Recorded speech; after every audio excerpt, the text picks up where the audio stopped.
No comment. That's been the response from Cleveland Mayor Frank Jackson to news that the first 2020 presidential debate is coming in September. Though the Cleveland Clinic is hosting the event on its campus with Case Western Reserve University, it still could put serious demands on City Hall. Mark Naymik explains. City Hall marshaled the community to win the 2016 Republican National Convention, which attracted thousands of visitors and millions of dollars to the region. But Cleveland City Hall had nothing to do with landing the debate, and it remains unclear if Mayor Frank Jackson even wants to host such an event amid a pandemic, falling revenues, and unprecedented national unrest. The Cleveland Clinic made the pitch to the Commission on Presidential Debates, the organization that picks host cities, after the University of Notre Dame pulled out over concerns about the pandemic, leaving everyone with just 2 months to prepare.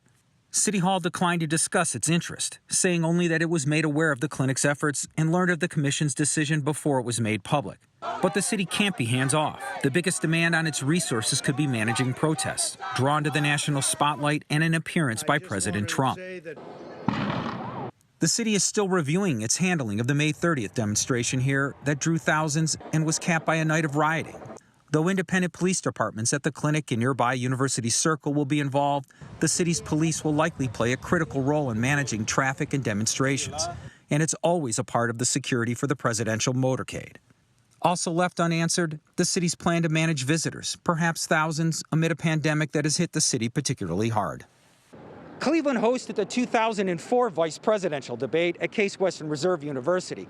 Then there was a lot of enthusiasm for it. This time around, not so much. One reason may be, as people told me off camera, they were surprised by the last-minute decision made by the clinic largely on its own.